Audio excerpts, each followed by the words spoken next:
Recording. All right, cool. I know, right? That's how all my videos start. Recording. Cool. So I hope everybody on Zoom can hear me. If you're on Zoom and you can't, say something in Slack. Cool. So today I wanted to chat a little bit about what we talked about yesterday, which is like converting synchronous functions into asynchronous functions. And I'm just going to be talking about callbacks. There's like promises is a whole thing that builds on top of this, but I'm not going to talk about promises for this part of the, for this discussion. Cool. So let's look at a super simple example. So we've got this standard synchronous function. Hopefully everybody can grok that. And so here, I'll show you that this works. I'll run this.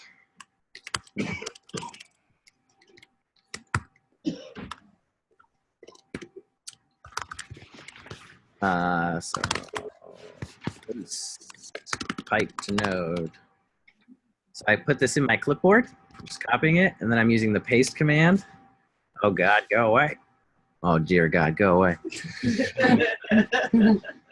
Okay, so the paste command is just gonna paste out what is in my clipboard, right? So I'm gonna pipe that to node, and it's gonna execute it. Yeah, so we have an add function, and we get 134, what we expect, yeah?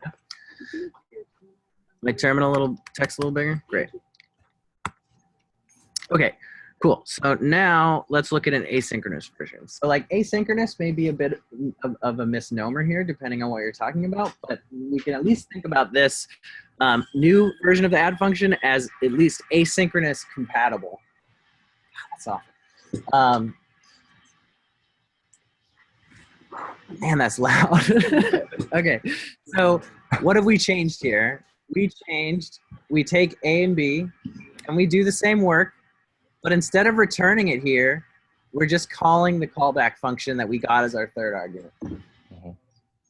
So we pass in add with the two numbers, and then we pass a callback. And that callback function is the same. This function here that's defined here is the same function that's passed in as the third argument, is executed here, passed in the sum, and then we log the sum. So if we grab this and we run it, I'm gonna just clear the screen before I run it, and we get 134. Yeah?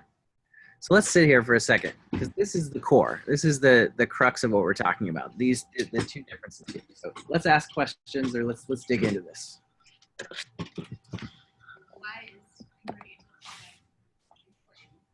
Why is it important? It's important because it's the first step to writing asynchronous code. It's the first concept that we need to change. Like we're used to functions have an input and then they give you an output, and that's like the simplest way to use a function. But now we're talking about higher order functions where we have a function that takes another function and at some point it will call that function. You should be most familiar with this if you've used each or map or filter, right? It's a function that takes a function, it calls that function more than once in most cases, in case of map or for each for every element in the array, but it still returns something, right? So we can use callbacks in a synchronous way, which is what we're doing here. We're actually not doing, there's two concepts. Well, the concept of asynchronous in Node has to do with the event loop and how you're executing this callback in the future, in a future thread. Here we're actually executing the callback in series. This code here, if I add it here, this will actually happen after this happens, right? So we still have a standard synchronous order of operations here. We haven't gotten asynchronous yet, but we're ready to be asynchronous if we need to, right? Our code isn't currently relying on this function to execute before the next line of code. It is, and maybe we'd write our code to rely on that for this thing, but it's going to set us up for not relying on that linear top to bottom execution of code. Everybody feel like they got this? Any questions on this? What's an example of when it would be used? Oh yeah, sure, we'll get in that. Like an example you've seen before is when we use like the fs.read file and we give it a callback, and it calls that callback when we get the file back, right? Yeah, and we'll get there. Cool. So let's look at this example. here's an example of just having an in-memory array. Oh, that's our to-do list. We have a function called add to-do list item that just takes the description of the item. It turns it into an object so it can store whether the item's complete or not. And then we push that into this array and we return the new item that we got. So then down here, the usage of that function is we're just going to log those 3 items, and then we'll log the whole to-do list at the end. Yeah? Make this a little bit smaller. Is that still readable? Yeah? Cool. So let's copy this.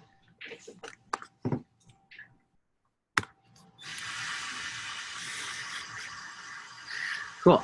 And you can see we got a bunch of stuff logged. So these 3 logs here are these 3 logs here. And you can see they went in order.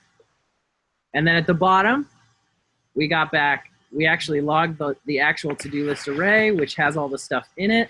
So this is illustrating, again, that they're still using synchronous execution here, but we're using, so this is the synchronous example. And then we'll show how to move this into like at least an async compatible example. So some first difference we should see is we take not just a description now, but also a callback. I'm gonna have to fix that. And then we're doing a bunch of different stuff here. But we're still doing the same main bits. We're creating this item object. We're pushing it into the to-do list array. And then we're calling the callback. But we're calling the callback a little bit different here. Oh my God, I want that to stop so much. Oh, yeah. Oh, I see. Yeah, great.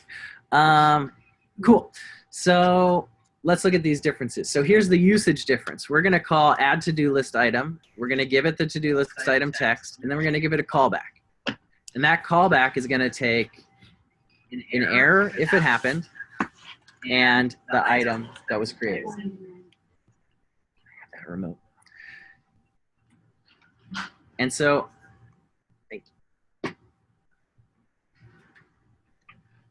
cool.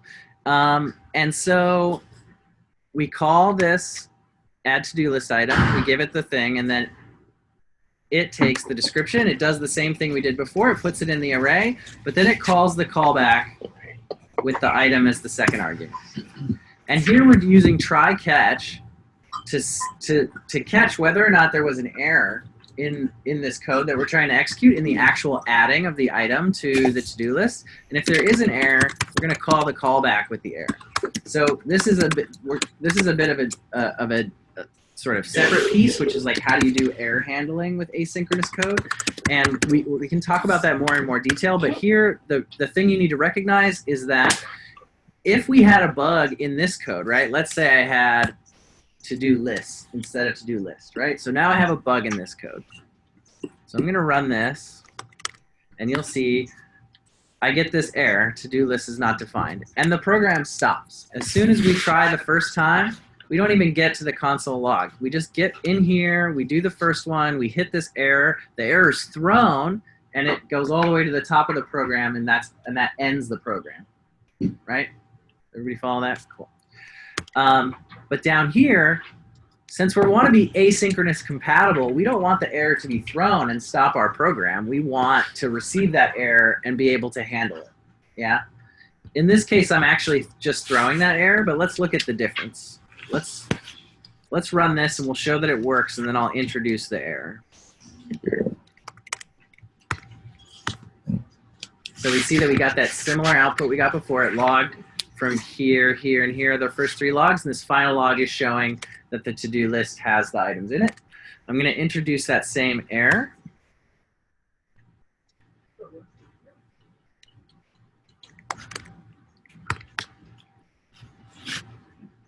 And it did the same thing. Oh, because I'm throwing this error. So if let's say we handle these errors just by logging them.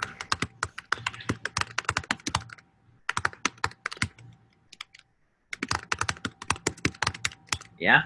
Then you'll see. Great.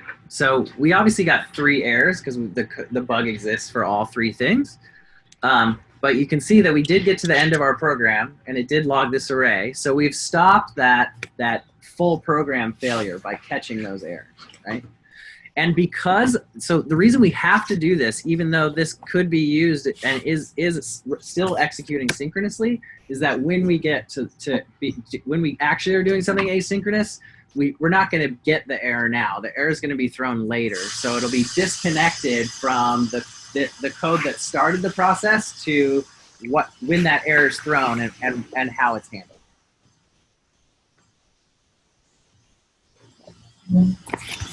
Cool. So any questions about that stuff so far? Yes.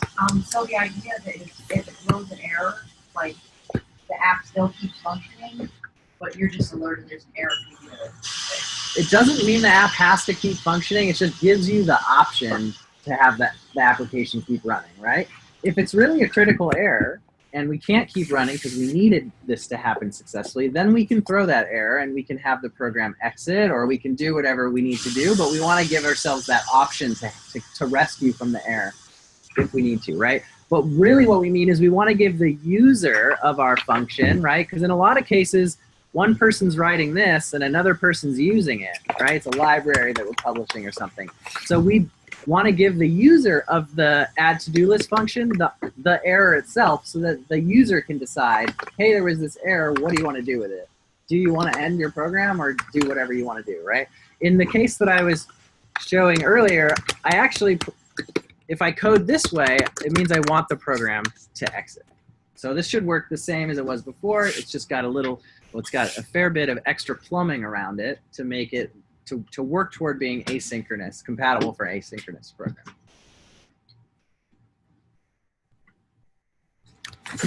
How much do y'all feel like you're understanding this? Let's do like a 0 to 5. 5, you feel like you fully understand what's going on. 0, you have no idea.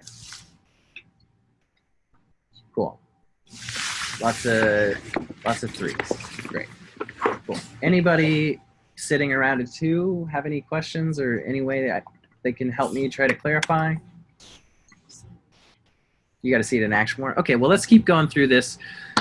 There's less error handling going on. So in this next example, so we're continuing with this to-do list theme here, except in this example, we're gonna use an asynchronous to-do list, but we're gonna actually do a real asynchronous operation. We're gonna write the to-do list to a file. So we're gonna use the FS built-in module, and we're actually, instead of storing an in-memory to-do list array, I have a different variable here where this is a path to where I want these to-do list items to exist. If we run this in Node, well, it's not logging it, but you'll see that this is my home directory plus a .to-do list file. So I actually think I have this file, and so I'm going to remove it. And let's look at this. Cool. So same thing, add to-do list function. We create that item, and then we serialize that item to JSON, and we put a new line character after it. And then we're using fs append file, which is just going to append this single line of code to the bottom of that file. Yes? What do you mean by serialize? Ah, yeah, what does serialization mean? There's a really good module on this. I know, I wish we could ask them to take a break. Is it in phase 1? Oh, yeah. Is it in phase 1? There is I think it's in phase 1. There is a serialization model. So I don't want to get too off topic, but basically, anytime you take real data, like an array full of strings or an object or something, and you want to persist that to the file system or send it over the internet, over a network, you need to turn it into something that can be shipped, either stored or shipped, right? And usually that's a string. And so we're basically converting data into some string format and then writing that string, and then we can read that string format, parse it, and get the data back. Yeah? Cool. So that's what we're doing here. We're taking this item here, and we're turning it into a string, and then we're appending that string to the end of this file. So for each one of these, you'll see we'll get a new line in our to-do list file, and I'll show you that. And so fs append file is an asynchronous function, so it's not done until this callback is called. So we ask it, hey, append this string to the end of this file, and when you're done, if there's an error, I'm going to pass that error along to who called me. So I'm giving a callback here, which is then going to call my callback, right?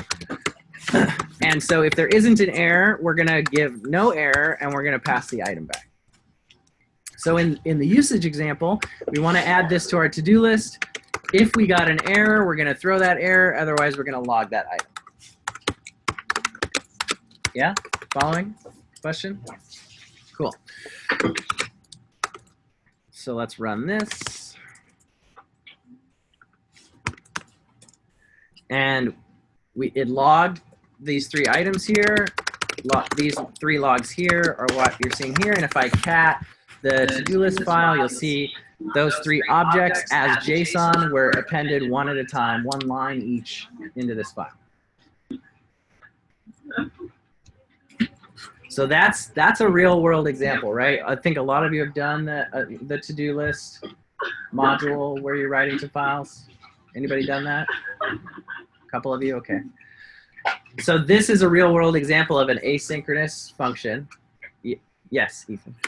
Just on the append file, I'd been walking people towards sort of like manipulating the JavaScript objects and then like rewriting the whole thing. Sure. Just like to get those extra commas in there. Yeah, sure.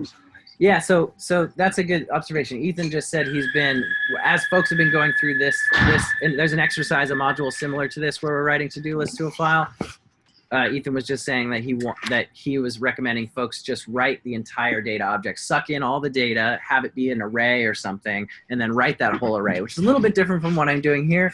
I'm actually taking advantage of this sort of 1 line at a time. So in order for us to not have to read all the data in our to-do list and just blindly add 1 to the bottom, I'm using a different storage technique here, where this actually isn't a JSON file. You can't just read this file and parse it as JSON. You have to read this file, split it by new lines, and parse each individual line. So it's like storing a JSON array in a file, but it's really just storing a sequential set of JSON strings, 1 per line. It's a little bit different.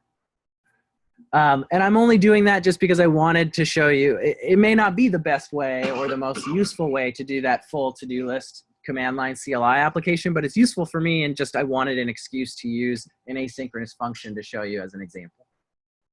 So does this provide the kind of additional use case or seeing it in action thing that you were asking for? Cool. Cool. So any other questions at this point? Cool. Sweet. So this actually is now our first example where we're actually not going in sequential order. We don't necessarily, it's not even guaranteed that these 3 things will be added to the file in order. I'm assuming, oh, that they weren't.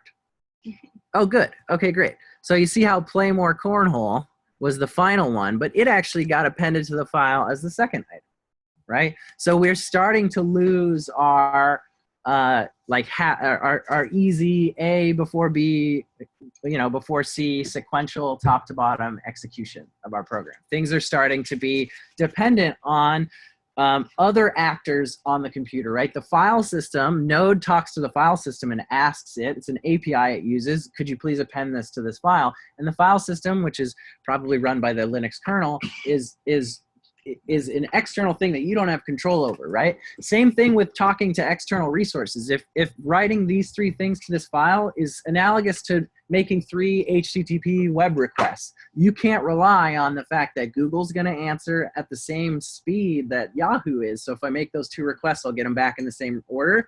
Order no longer is guaranteed.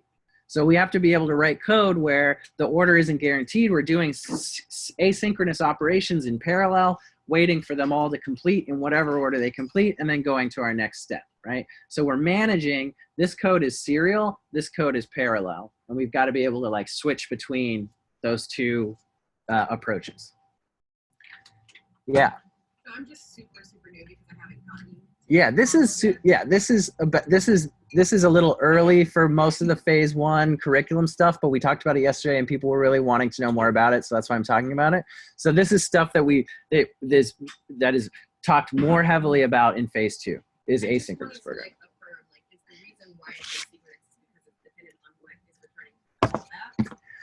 The reason it's asynchronous is because, I mean, this isn't a great answer, but it's just because honestly that's how Node works. Like Node is built to have asynchronous operations be sort of first class in some sense. Like you have to think about them and control them. Whereas other languages like Ruby, if we were doing these 3 file appends, we'd have to do a lot of work to do the asynchronous side. It'd be really easy to just do the synchronous, like append A, B, and C.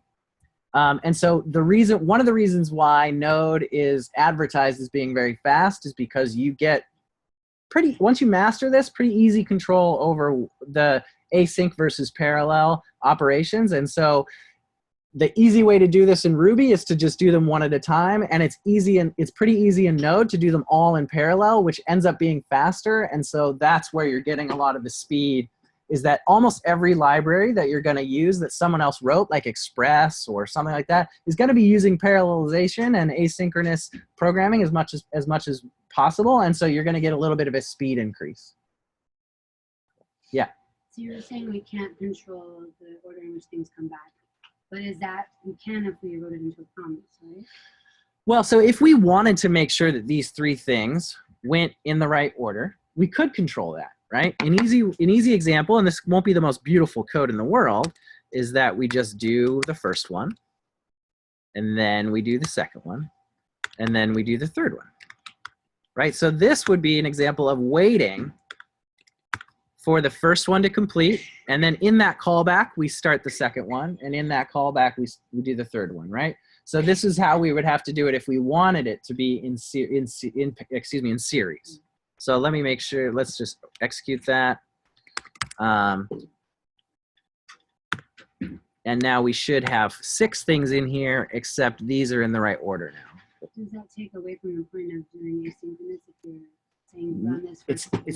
It doesn't take away. The point of this example is an excuse to talk about this, right? So it's really all about trade-offs, right? You're like, if we need a program to do these things, to write to this file in order, then we have to code it to do it in order, right? We have to, but it's just a trade-off. It's just power that we have. We get to decide, does it matter? Or does it not matter? If it matters, we got to do it this way or some way similar. If it doesn't matter, we can let it just append. So for example, logging things, right? You've got an Express server that's taking in, 100 requests a second, right? We want to log some information about each request. If 2 requests come in at relatively the same time, I don't really care which log gets put first. So I'm going to use the former strategy where it's like just append whenever the file system is ready for you to append. And if this arguably second one goes first, it doesn't really matter. Everything's timestamped in this log, right? But if it's a to-do list where the order at which you gave them to me matters because I want that at the bottom, like first in, first out sort of thing, right? Then I would code it this way.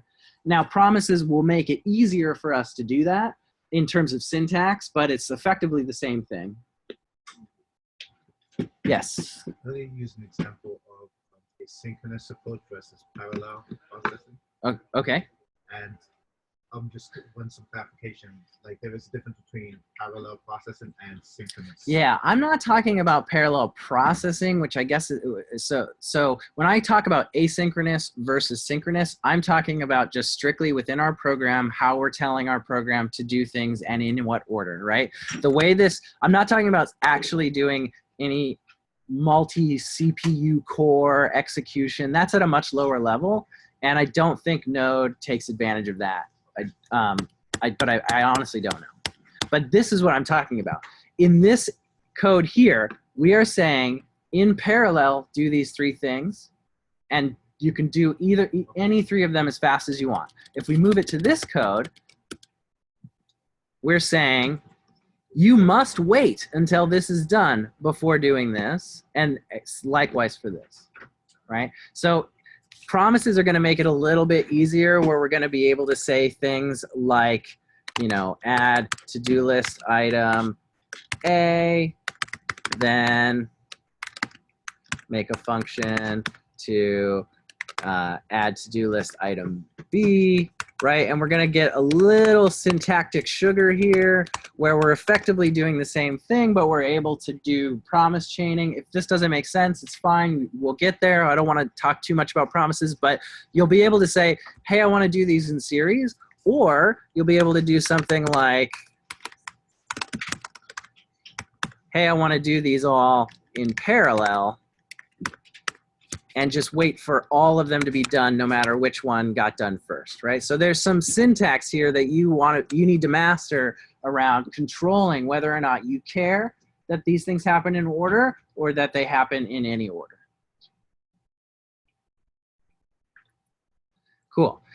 So if there aren't any more questions, I'll go to the next thing. Cool. So in all these examples, I've tried to throw like a little done at the end here, right? Because when we have these simple examples, and I didn't throw it in the first one, right? When we have these simple examples where we're able to think about things top to bottom, we're actually able to know that our program is done when we get to the bottom of the file, right? But now that we're introducing this asynchronous stuff, we're adding more threads more loops in the event loop. And if you want to dive more into that, we can talk about it, the JavaScript, the node event loop, and there's some good videos on YouTube about the node event loop as well. But this is really one thread in our program, right? We start at the top, we get to the bottom, there's nothing else to do, so we're done, right? This is true for most of these. We get to the done part for all of these. You know, we remember this log comes at the end and stuff. So, but when we get down to doing this append file example, when we get to the bottom of our file here, we're not actually done, because these callbacks, these 3 callbacks that we've asked to be called back when the append is finished, haven't been executed yet. We can illustrate that by logging done ? Here. Oh God, that's not the right thing to do. And you see the done came first. Does that confuse anybody? So we went through and we said, do these 3 things in series, and then this happened before this happened. Did anyone not expect that? Did anyone expect that? I didn't expect it. Yeah? Okay. So this is crucial, right? Let's go back to this serial example here. Or sorry, the parallel example. I've seen like the set timeout and stuff like that. Mm-hmm. And that's where I would have expected that. Sure. So set timeout is an example of a function it's a higher order function that takes a callback, and in some amount of time we'll call that callback, right? It's just one of many of the ways you can tell the node environment or also in the browser. They're both V8 in terms of Chrome, but you can tell your node executor like, hey, here's a function, run it in this amount of time, and in the background it waits somewhere around that amount of time, and then it starts a new thread in the event loop and it executes that function, right? Same thing is happening here. We've got this code here, so let's think about this code that I have highlighted top to bottom, right? We define this function. Everything is A to B, top to bottom execution all the way down until we get to here, where we need to think about, we need to almost forget these things are here, right? All of the code that you see on the screen now until line 147 here, this is all executed top to bottom, right? The code that was where these callbacks were, that code doesn't get executed now, right? Unlike a for loop where that code inline does get executed. It does the loop right there, right? These functions that I've removed, they're not going to be executed synchronously. They're going to be executed later when the file system comes back to Node and says, okay, I did that work. Now you can call that callback you're waiting to call, right? So this thing happens. That callback that we're giving does not execute. Then this happens. This doesn't execute. Same thing here. This doesn't execute. Then we get to here, and that runs, right? Then our program kind of sits and waits for any of these 3 file system changes to complete, and then it calls our callback. Okay, so we can put, let's change this to just logging A, B, C, and D for done. Yeah? And let's look at what we get. We get A, B, C. Is it going every time now? Oh, there we go. So it's jumping around a little bit. And done is always coming first. So this is one thing to know about asynchronous. This is one thing you can always rely on, is that if you provide a callback to a function that's actually doing something asynchronous, not like my AB function at the top where I'm actually just calling your callback right away, right? If it's actually using set timeout or any really asynchronous function that's going to guarantee to go to the next thread, you can always, or go to a future thread, you can always guarantee that the next code down below you, you can go back to relying on the fact that like the next line down is what happens next, right? So this console log is always going to happen before any of these functions are called. Your code can rely on that.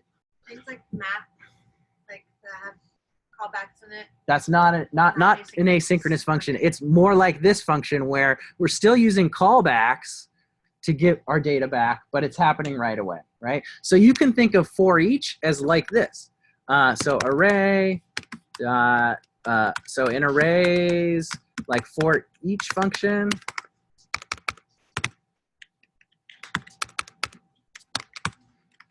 that takes a function and just takes the whatever members in there and logs it, right? Everybody familiar with what that's going to do? Yeah? So you can think of the for each function as being like this. This takes a iterator function. We could call it a callback, but it's actually, I wouldn't call it that. I would call it something more specific. So it takes an iterator function and it calls for whatever objects are on this, and it calls our iterator function that many times. Yeah? Synchronous. If that function wasn't async, there's no set timeout or whatever, but it was really slow, would it still get run in order? Yeah. Okay, so it's really about like your place in line. It's not about like how long you take. Yeah, for each is always going to be a synchronous execution in every JavaScript environment I'm familiar with. Now, there definitely is a way to do an asynchronous for each. You could write that. But the thing that makes something asynchronous is like set timeout. The thing that makes something asynchronous is about the node event loop and the like series of threads that are happening. So I can talk a little bit about this.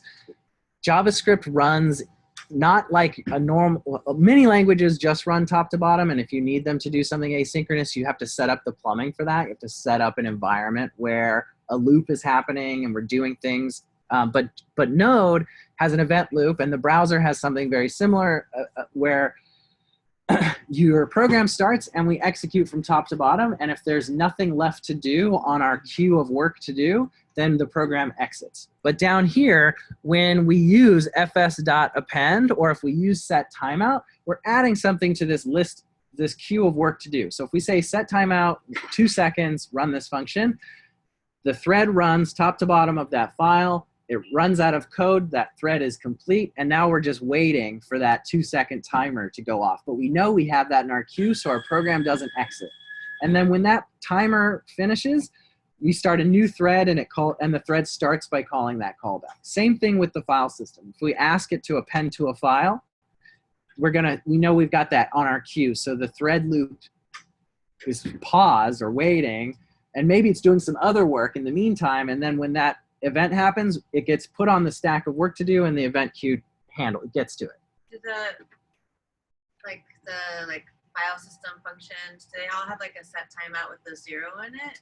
Like, is that how they put things in the line? No. Set timeout and these other file system things, and there's other asynchronous stuff. When we start getting into anything that's actually asynchronous, my understanding is that that's all written in like the internals of the language. So it's probably written, it's not handled in JavaScript, it's handled in the thing that's executing your JavaScript. So the higher level virtual machine that's probably written in C or maybe written in Java, depending on what environment you're in, is going to say, okay, I'm the thing running your JavaScript.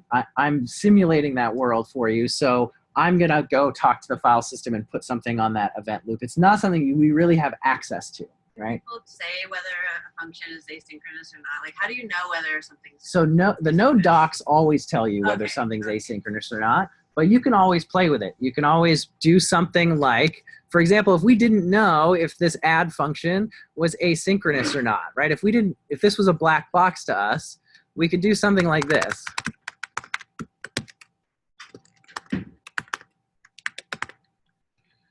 And just test it out, right? Run that code, and if it comes out ACB, right, then you know it went to another thread.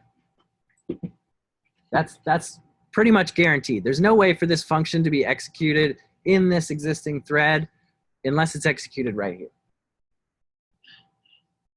And we'll play with set timeout for a second to mess around with that. Let's do that.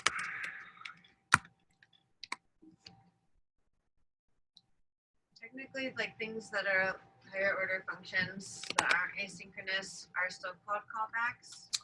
A callback is just, that's why I started with these sort of, I'm calling this asynchronous, but it's just asynchronous compatible. A callback is just a different way of getting information out of a function that did some work for you, right? So instead of looking at the return value, you give it a function that is later called with that information that you asked for.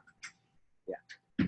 So callbacks are, I think it's a pretty good name because it's you know, it's as if I said like, you know, what's 1,000 times 842 million or whatever? That's fucking easy, but what's 1,024 times 45, right? When you've done that math, call me back, here's my phone number, right? That's exactly like a callback. I'm giving you, let's say I could give you all individual phone numbers that I can generate. I give you all, each a very specific one. I ask all of you to do a task for me, and I give you my phone number, and I just sit here and I wait, and you call me back, and then I do that, and I just sit here and wait, right? It's very much like that.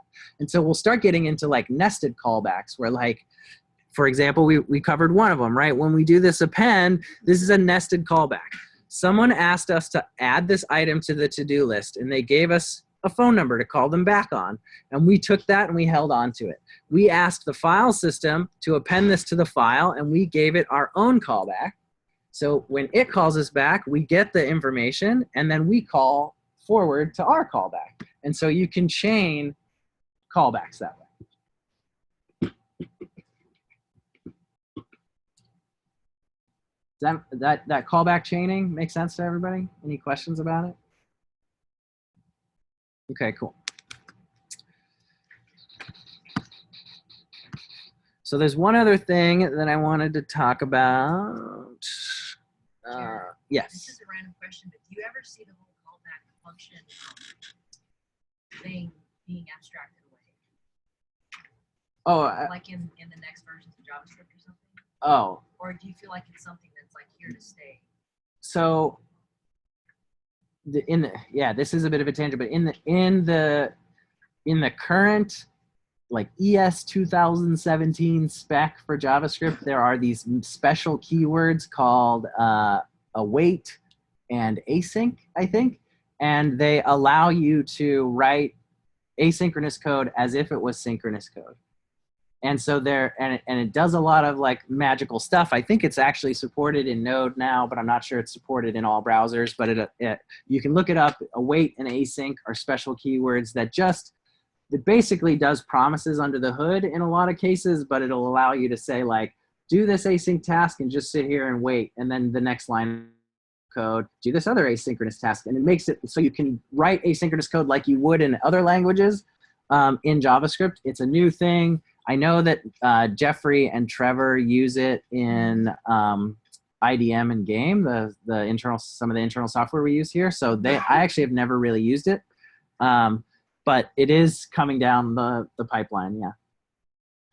And I think it is supported in the current version of Node, so you could start playing around with it. But it's really important, I think, that you learn these concepts of callbacks, and because it's just, even outside of JavaScript, it's just a really powerful way of structuring programs and thinking about sort of non-sequential execution order. There's Yeah. also a couple testing suites that use that already. I think like Tape, They use async and await. like Ava or something like that. I'm sure there are, yeah. It's async and await are a new enough thing that there's probably it would motivate folks to write a new testing library that like had new syntax and maybe looked a little cleaner because we now have this other new syntax, async and await. So. Just check it. Oh yeah, no, totally. I'm just repeating what you're saying so that because nobody on the recording can hear anyone but me. Okay, fair enough. Cool. So. If all that's really sunk in and there's no more questions about that stuff, then we can talk about this little nifty library called Async, which makes it easy for you to decide whether or not you want to do something in series or in parallel. So you should look at the internals of this thing. It's really interesting, but it has a lot of functionality. But for example, this thing that I'm doing up here where I'm saying do all these three things, right? I can essentially do the same chunk of code here down with this little bit of code here, where I can say, I've got this array. For each item in this array, call this callback, give it your own callback, broker this for me, manage this for me. And when all three of those things, or all n of those things are done, tell me if there was ever an error, and then give me the return values of all those things. And so if we use this approach, we'll get back an array of the three items that we would have logged before I changed this, that we're logging here, right? So these three items come back in any order we saw earlier. They'll still come back in any order here, but they'll just get logged a little bit differently. So we'll also we'll also move this done function. God, what am I doing? We're gonna also move this done function. What did I just do? That was amazing. I just deleted everything in the file. So we'll comment this thing out here, and I'll move this done function down here. And here, I'll just delete this for now. So here's our new version. We still have this append file, add to-do list item, and then we're going to use the async library to run it 3 times, or maybe we'll run it some more.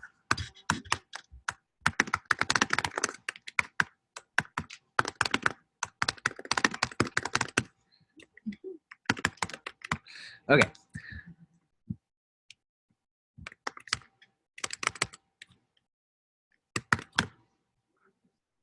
So now all we're seeing is a log of one array of these items. And let's see if those should come back in different orders.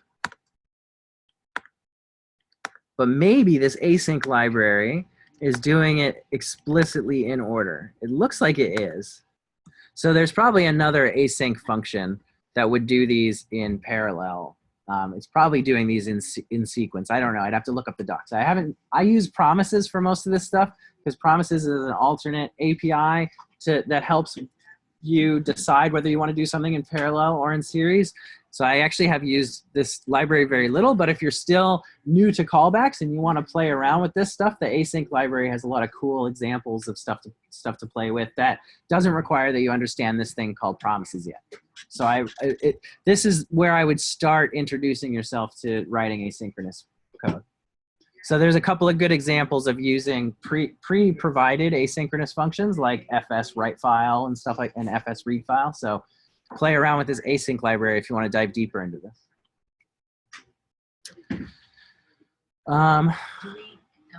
Is this library like npm? Uh-huh. npm, so yeah, npm async. And then they have really nice docs. Oh yeah, here we go, parallel. And you have to give it a bunch of functions. That's super cool. All right, cool. That's it. You have another question? Yeah, I know we're not going to go into how this works right now, but I'm curious how you decide whether to use a callback or They're pretty interchangeable. They're just a syntax difference. Yeah. I mean, they're a pretty big syntax difference, and promises are really, they were really wonky when I first heard about them, but they totally make sense. It took me actually a little while to really feel like I mastered them. I played around with them with junk code for a long time to try to like get a feel for them. But yeah, it's an alternate syntax that actually makes error handling a little easier, and seeing what your code is doing is a little easier. And they mainly solve this problem that we would have had that I illustrated a little bit earlier, which is this thing that's like infinite nesting. So we only have 3 things that we're doing here. So when I showed you this nested version, right? Do this one first, and then wait and do this one, and then wait and do this one, right? Imagine if we had 25 things we needed to do. Imagine if it was like, do these 5 things at the same time. I don't care which one's done first. Then do this next one. It has to have waited for those 5. Then do these 7 more things, right? It can get really complicated. We don't want to have to like constantly be like indenting inside of callbacks over and over and over. So that's what we used to have to do until this library async came out. And then also promises tries to address that by making code that would, if you looked at it in callbacks, be pretty nested, look more like synchronous code. Do this, then do this, then do this, then do this.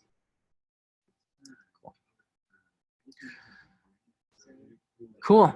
That's pretty much it. Unless there's more questions. Is there another topic you're going to put next? Could you please explain the best snares while you introduce? So yesterday you talked about using filter. Oh, sure. And I've used it in the past. I'm vaguely familiar, but I would like to be able to like spot a situation and say, you know what, this is perfect to use this. Sure.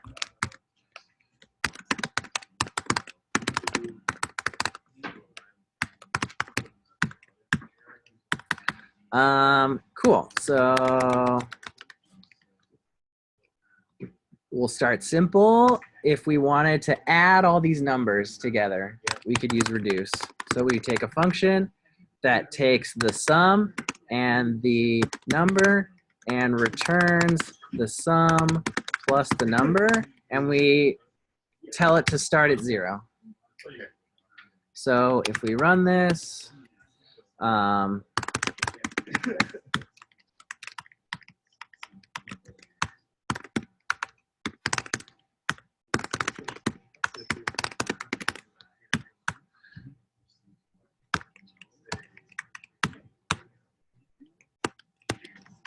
let's do that, and then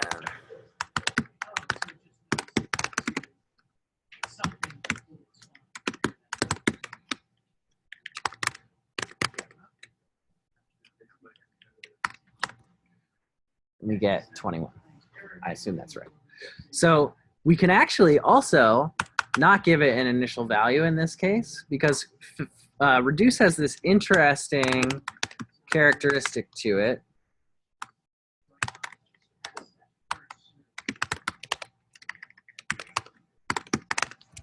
So actually, let's stick with 0 here. So we run this, and sum starts at 0, and the first number is 1, and then sum is 1, and the second number is 2, so we get the next time the sum is 3, right?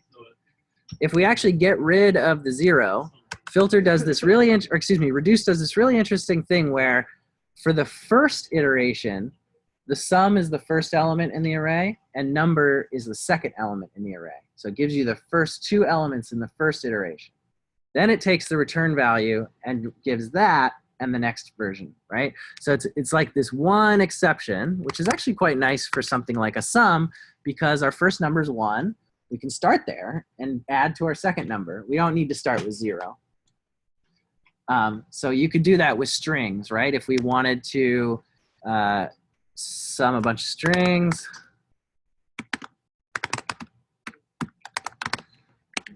they aren't numbers, but it should still work. And we get hello there, people. Are there cases where that would kind of will you? Yeah, I mean, like,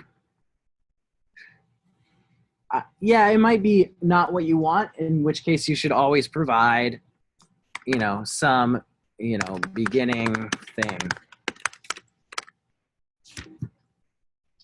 Some initial value is really what this is.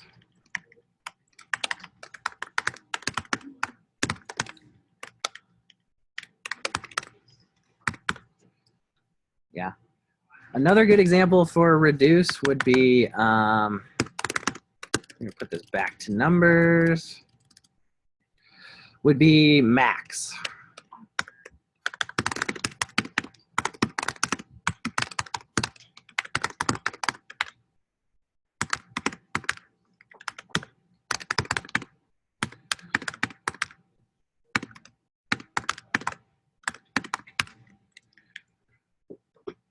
So you're trying to find the highest number in an array. Mm-hmm. Okay.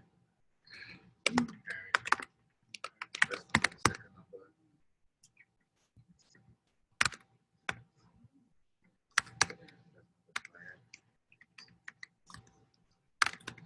Yeah.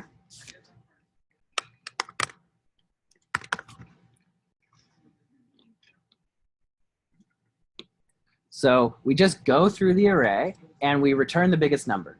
And if we keep returning the biggest number, let's look at the process the computer went through.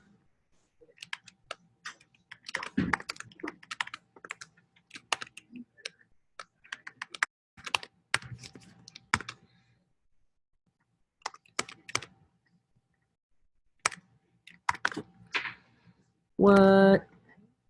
Oh, ha, thanks.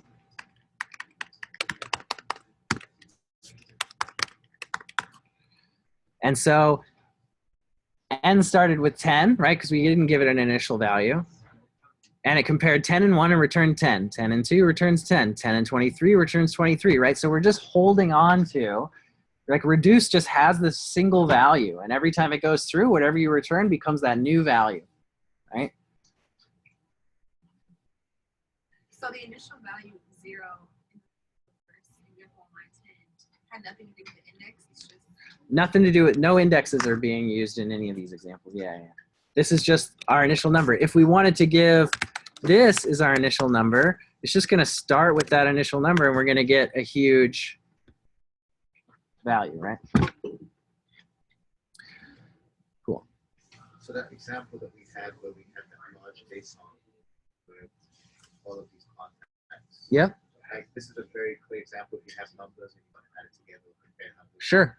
I'll show you another example. Yeah. Like a more, Sure. I would say slightly more nice, sophisticated. Sure. Yeah, more practical.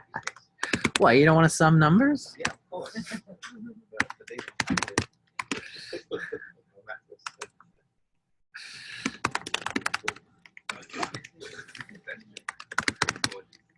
I don't know, size is lame. For the third argument, the index, it's like some number index. For reduce, I think so. I'm not sure. It's probably that. I'd have to look it up, but I think it's that. Yeah. Code recently did for like reduce. One thing that we use is like to find like the highest cost of something. We ran through like a bunch of different filters that we already had before, and then we just reduced it down to whichever one had the highest cost out of all the things you're searching for. Sure, that's the opposite of what I'm doing here, which is that'd be like finding the min, right? Yeah, so exactly. Just in terms of like a practical Sure, example. sure. So so here, let's say we want to find, I don't know, let's say, I'm just gonna call it number. Let's say we want to find the contact with the biggest number, right? So we can do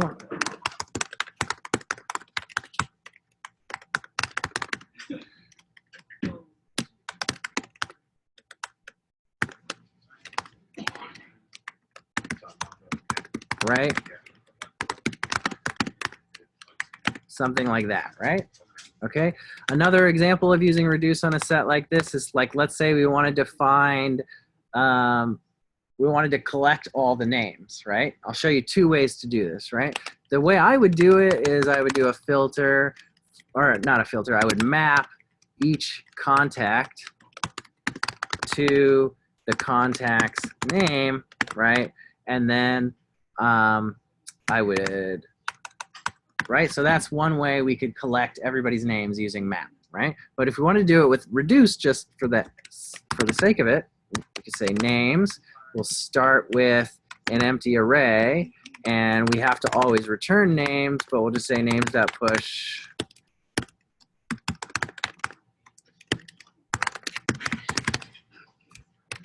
something like that, right? So these are simple. There may be more complicated examples where you want to do these things. Another way to do this would be with like a for each, where you just have names out here, right? And then so these things have overlapping utility, right? So could I take the example that you have on line 16 and use it for the same object and alphabetize that like sort that JSON for the context? No, well, I mean, I would use sort for that if I was going to do that. I'm like, filter is useful for anytime reduce is useful for any time you want to like take a large data set and reduce it down to a smaller data set, right? A common pairing is using map and reduce. You map one record to some different kind of information. Like for every one of these, I want some other little bit, so I'm going to map everything, and then I want to take that data set and reduce it down to like the count or the total or something like that, right? So if I wanted to get everyone's name, I would map their name. Now, if I wanted to get the sum total of all the characters in everyone's name, you use reduce for that, right? So we could say we're going to reduce, and we're going to get the, we'll call it the sum, and we'll just say return the sum plus the contact name length. And we don't have to start with, we do have to start with 0 here. So that's going to give us back the total length of all the names strung together. Sweet, it's 11. That's it. Thanks, everybody. Thanks. Where you sitting?